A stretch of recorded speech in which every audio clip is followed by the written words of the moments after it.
But I wouldn't worry too much about your heart. You can always put that award where your heart ought to be. So this is actually kind of embarrassing for me to admit, but I actually only saw All About Eve for the first time a few weeks ago. I kind of wanted to be a follow-up to my Sunset Boulevard video because I always hear people comparing them. And I understand why. They both came out in 1950. They were up for a lot of the same Academy Awards. You could argue that All About Eve did come out on top in that regard, as it won Best Picture and Best Director that year. And fun fact, this movie had 4 actresses across the 2 different actress categories nominated, which is the most that a movie has ever had. And none of them won. But the one actor who was nominated, George Sanders, did win. But really, having watched them both now and having done research, I do think that the 2 movies and their productions are actually pretty different from each other, though granted they do have a few themes in common. So All About Eve was adapted from a short story called The Wisdom of Eve by Mary Orr. The piece was originally published by Cosmopolitan magazine in 1946, and if I understand correctly, because I was having trouble kind of getting the timeline, but I think it was adapted into a radio show that also went by The Wisdom of Eve, and then that was the inspiration for All About Eve, which then inspired Orr to adapt the story into a stage play, which was again called The Wisdom of Eve, because she was obviously very attached to that title, and fair enough, I think it's actually the more clever one. And then that inspired a stage musical, which was called Applause, and also Orr wrote a sequel to the short story that was titled More About Eve in 1951, the year after the film came out. So the material has legs for sure. And there were a couple of different star and protege relationships that claim to have been who the Margot and Eve pair were based off of. But in either event, it's not a wholly true story, and yet somehow something about it is familiar. And casting was generally more clear-cut than it was for Sunset Boulevard, with the exception of a bit of a hiccup. That was kind of a major hiccup with the character of Margot, who is truly the main character of the movie, despite what the title might have you believe. So Claudette Colbert had already been cast. Right before they were supposed to start filming, she got a really bad back injury on a production that was going to have her laid up for a while longer than would work for the production of All About Eve. So that meant that they were now going to have to recast the central character just weeks before they were supposed to start filming. I do want to make a quick side note here.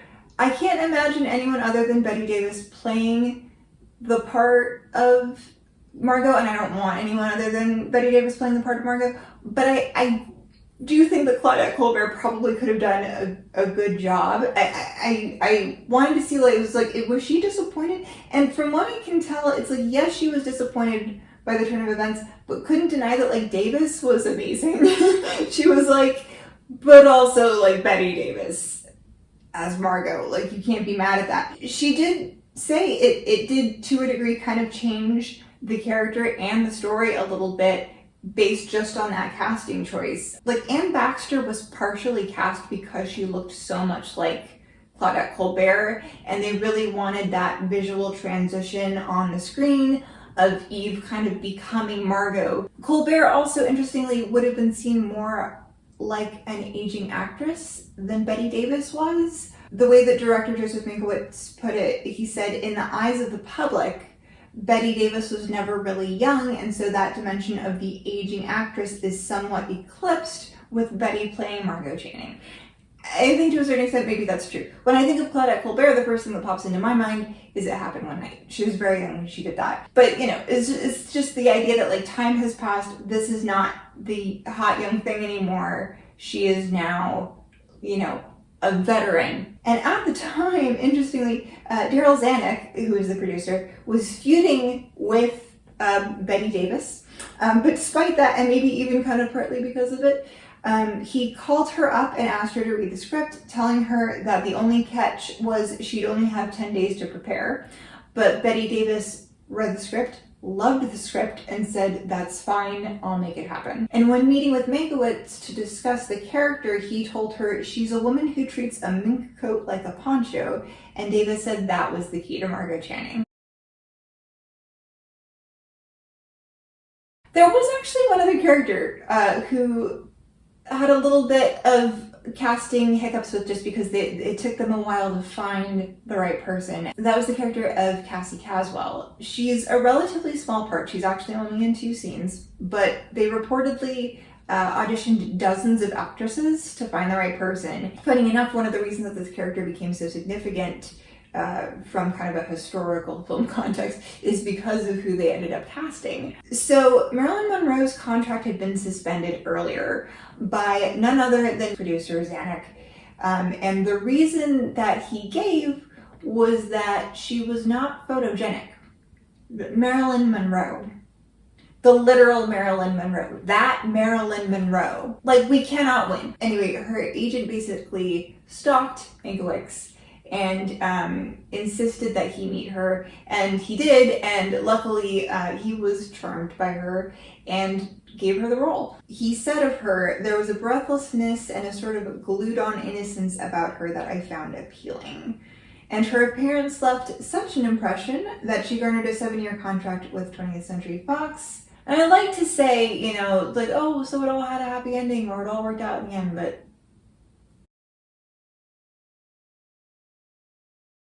so there is a twist in this movie. Fair warning, I'm about to spoil it now, but I will say I already knew this twist going in, and it didn't, like, ruin my enjoyment of the movie. And it's going to make it easier for me to talk about certain moments of the movie in the way that I want to. Eve presents herself in the beginning as, like, this downtrodden, naive girl with, like, nothing but a dream, and, like, she's just, like, Margot's, like, biggest fangirl. In actuality, she's an ambitious, fame-hungry monster who's willing to beg, borrow, steal, cheat, and murder until she gets what she wants. And when what she wants is your life, while you're actively living it, that's kind of terrifying. I mean, that's basically the plot of multiple horror movies. So yeah, Eve is the villain. And actually, fun fact, AFI ranked her number 23, I think it was? Yeah, number 23 on their 100 Greatest Heroes Villains list. So it's pretty high praise.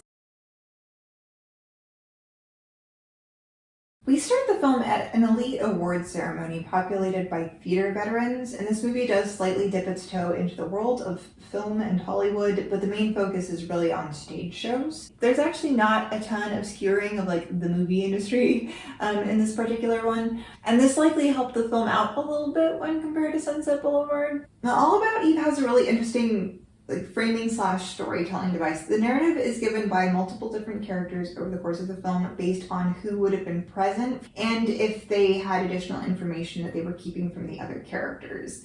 And these narrations are all done in voiceover, though we do get a quick introduction to all of these characters in the opening sequence. Our first narrator is Addison DeWitt, who in a movie all about catty divas being bitches to each other is the cattiest, bitchiest diva of them all. The distinguished-looking gentleman is an extremely old actor. Being an actor, he will go on speaking for some time. It is not important that you hear what he says. He's a theater critic, which makes him the perfect character to set the opening scene and introduce us to the cast of characters. I was also very distracted as he is the voice of Shere Khan from the animated Jungle Book movie. Well, if you do just happen to see the man cub, you will inform me first. Understand? So yeah, that's George Sanders. He was the one who won the Academy Award. But our first take from DeWitt's perspective is fairly brief. We then transition to a character I actually really like, who I think is sometimes overlooked, Karen Richards, as portrayed by Celeste Holm. She's married to playwright Lloyd Richards, as portrayed by Hugh Marlowe, whose name, more than anything else, seemed really familiar to me, and I couldn't quite place it. And, like, I see it every day. Anyway, this whole mess is kind of Karen's fault for multiple reasons, but the first is that she's the one who notices Eve hanging around the stage door each night and takes pity on her, offering to introduce her to Margot Channing, the actress that is the object of Eve's, shall we say, affection for now. Lloyd and Margot have had a long-standing working relationship, so Karen knows Margot quite well, and she tells Eve to wait outside. In the dressing room, Margot is taking off her makeup, her hair is still halfway up as she wears a wig in the play. Her maid and confidant, Bertie, played by Thelma Ritter, is also present. After some playful bickering from the group, Karen reveals that one of Margot's fans is waiting outside and convinces Margot to meet her. In sweeps Eve. So at this moment, all 4 of the women in the room, in this scene, had Academy Award nominations for this movie. Powerhouses. And I just love Margot's utter lack of ego. You know, she's like, her hair is still like kind of a mess. She doesn't take her hair down. She doesn't like change her clothes. Like, no, Eve is here to see her. Like, she doesn't need to put on airs in any way. Like, she is the main attraction and she knows it. Eve sells the room on a sob story about being a poor child before becoming a young widow after her husband was killed at war. She then became enchanted by Margot after seeing her perform in San Francisco. Margot takes the bait and goes so far as to ask Eve to become her assistant. At which point we switch to Margot's perspective. We get to meet Margot's beau, Bill Simpson, who is madly in love with her despite being 8 years younger. It's another similarity to Sunset Boulevard, although it gets handled differently. And I'm not saying that like a 20-year age gap and an 8-year age gap are by any means the same thing, but it's, you know, at least kind of like a similar theme. Bill, played by Gary Merrill, is a director and regularly works with Lloyd and Margot. And there's also the producer Max, who tends to produce all of their projects, but he doesn't play nearly as large a role in the film. Anyway, Margot is bidding Bill farewell since he'll be taking a lengthy trip to Hollywood to direct a film. We also find out fairly early on that Bill has asked Margot to marry him multiple times, but she's always declined and says she doesn't want to get married. She likes things as they are. Eve is tagged along and yes, assists, but also interrupts the romantic goodbye. As Margot's assistant, Eve makes herself as indispensable as possible. And at first, Margot's loving it. At one point, Margot even catches Eve posing in front of a mirror with the dress Margot wears in the play she's currently performing, but she brushes it aside as endearing. But it's the first time that we see Eve's ambition to become Margot, like, literally represented. Bill's birthday rolls around while he's still out of town, and Eve sets up a long-distance call for him and Margot, except she doesn't tell Margot, so when Bill calls her, it's clear that she forgot his birthday, which admittedly isn't great. And to make matters worse, Eve sent him a birthday greeting of her own, and to make things even worse, Eve planned a party for Bill that Margot is essentially hosting. Bertie is not as easily fooled as the others. When Margot asks for her opinion of Eve, Bertie isn't afraid to give her an honest review. She doesn't trust her, and Margot is at first angry, but it's also clear that Bertie's apprehension has an effect on her. So she hatches a plan to offer Eve to producer Max to be his assistant and get her out of the house. And we then get the infamous party scene. And it is glorious. Fasten your seatbelts. It's going to be a bumpy night. Margot is on her absolute worst behavior. Before the party starts, Margot is getting ready when she finds out Bill is back. But instead of coming to see her, he's being entertained downstairs by Eve. Margot quickly sends Eve off on a task before launching into an argument with Bill. Margot gets drunker and drunker as the night wears on, but she does convince Max to take Eve on as his assistant, except that same night, Karen suggests that Max make Eve Margot's understudy in the play instead, and he agrees. Do they tell Margot? No! We also get our introduction to Marilyn Monroe's character, who DeWitt brings with him, and who's up for the role of Margot's character's sister in the play. And DeWitt's interest in Casswell takes on a potentially deeper meaning once we see what happens with Eve, but more on that later. Why do they always look like unhappy rabbits? Because that's what they are. Go and make him happy. Margot discovers that Eve has been cast as her understudy from DeWitt after Margot shows up to a read-through hours late. This is Monroe's second and final scene in the film. Eve filled in for her and impressed everyone, DeWitt included. This leads to an incredibly uncomfy scene where Margot confronts Lloyd, Bill, and Max about the decision. Although it has probably my favorite line in the whole movie. I will not be tolerated. In the end, Lloyd walks out and then Bill walks out. And when Bill walks out, they are broken up. Where are you going? To find Eve. Karen is also appalled by Margot's recent behavior and decides that a harmless practical joke is the best way to teach Margot a lesson. Karen still believes Eve is the innocent girl she's pretending to be, so they conspire together to ensure that Margot, who never misses a performance, will be stranded during a planned out-of-town trip with Karen and Lloyd, which will require Eve to fill in for the night. Karen's plan works, but while she's stranded with Margot, Margot opens up to her about her recent anxieties, which doesn't excuse her behavior but goes a long way in explaining it. One of her biggest fears is not knowing who she is without her stage persona, and the reason that she never wanted to commit to Bill was she felt he saw her as Margot Channing, and in a few years she wouldn't be that anymore, and then he might leave. And their age gap always worried her, and she wasn't sure how he'd see her in a few years' time. But she still loves him. By the end of the conversation, Karen clearly regrets what she did, but it's too late now and she doesn't dare tell Margot, as Margot would see it as an act of betrayal from a close friend.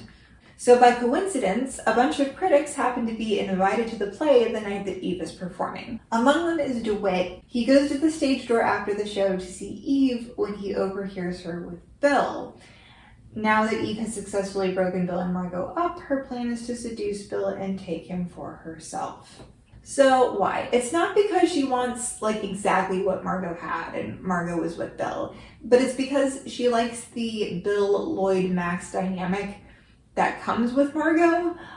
She just doesn't want the Margot part. She wants to be the Margot. So a relationship with Bill would secure her that. Except I'm in love with Margot. Hadn't you heard? Don't cry. Just score it as an incomplete forward pass. get fucked, you conniving snake. So Bill leaves and DeWitt enters, and Eve's already ruffled. So when DeWitt starts asking her questions about her past, it begins to become clear that certain things aren't adding up. And DeWitt is acting like the cat who caught the canary. Again, Eve's whole story is a fabrication, and this is the point in the movie where I think we're meant to truly realize that, because she's struggling to keep her own story straight. She does an interview and the claws are out and she attacks Margot's age. Eve then approaches Lloyd about giving her the lead role in his new project, which admittedly she is more age appropriate for than Margot. He doesn't hate the idea, but Karen is infuriated by the notion, so Lloyd tells her he'll give Margot the part. Bill and Margot have reunited and invite Karen and Lloyd to dinner where they announce they're engaged. But as the festivities are ramping up, Karen is given a message from Eve asking to meet her in the bathroom. Karen finds Eve, who has fully stepped into her villainous glory, and blackmails Karen, saying if she doesn't convince Lloyd to give her the role, DeWitt will publish an article exposing Karen as the reason Margot missed the performance. Eve returns to her table, which she's sharing with DeWitt, and it becomes clear that he doesn't even know about what Karen and Eve did. And meanwhile, Karen returns to her table, obviously shaken. And at this moment, I so badly wanted Karen to just call Eve's bluff and tell Margot everything, but the resolution that they came up with for the movie is even better than that. Margot tells the table she's not going to take the role in Lloyd's play. She's too old for it, and the theater doesn't need to be her entire life. And Karen can't stop laughing. But the movie doesn't just end there. Eve's not done. She is cast in Lloyd's play and begins manipulating Lloyd and causing problems between him and Karen. Eve has shifted her advances from Bill to Lloyd and is taking steps to make it look like they're having an affair. In a wildly misjudged moment of overconfidence, she reveals her plan to DeWitt, and he's not impressed. In fact, he's pissed off. Which is interesting to me because we're about to find out what a manipulative bastard he is. But the point being, he tells her he's going to put a stop to her nonsense.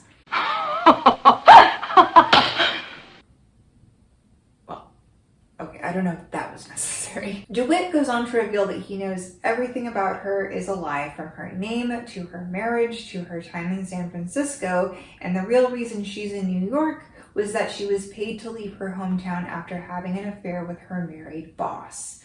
DeWitt is calling the shots now, and as he puts it, After tonight, you will belong to me. why? I think it's just so he can leverage her power and her social standing. One thing I really do like about this movie is, despite some of the language that's used, it's never romantic or sexual with him.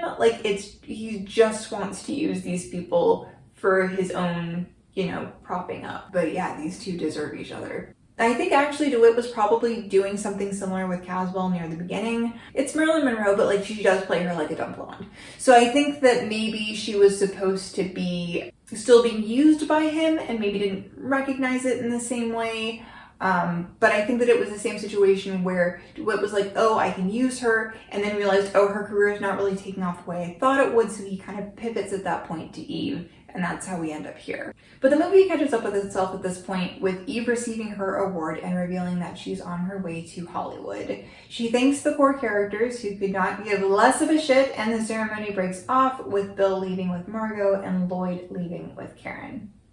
DeWitt tells Eve that there's a party that they must attend, but Eve has gone full diva and refuses, telling him to take her award to the party. She's going home. Because at the end of the day, she has no one. This is what she gets. You know, she achieved her goal, but the means by which she chose to do that have left her with this as the result. When she does get home, she's startled to find that a young fan has snuck into her apartment. At first, Eve is understandably furious, but then the fan, Phoebe, begins telling Eve how much she admires her, which strokes Eve's ego enough that she doesn't kick her out. And while Eve is in the other room, Phoebe answers the door. DeWitt is there to return Eve's award, but he clearly recognizes what Phoebe is as soon as he sees her. She's the next Eve. When he leaves, Phoebe dons Eve's coat, posing with the award in front of a mirror, and the cycle is complete. Speaking of coming full circle, a fun little tidbit that I saw was that in Applause, the musical adaptation, Lauren Bacall originally played the Margot role, but when it came time for her to leave, the role of Margot was then played by Anne Baxter, who is the original Eve. It's almost unfortunate how well this movie holds up. It did very well at the time, and Bette Davis and Gary Merrill, who played Bill, actually did end up getting married. Like, they met on set and did end up getting married, though it didn't last very long. As a matter of fact, it kind of sounds like what happened with their relationship in real life was what Margot was worried would happen with Bill in the movie. But of course, the movie itself did incredibly well and has left its mark on cinematic history. And that's pretty much all about Eve.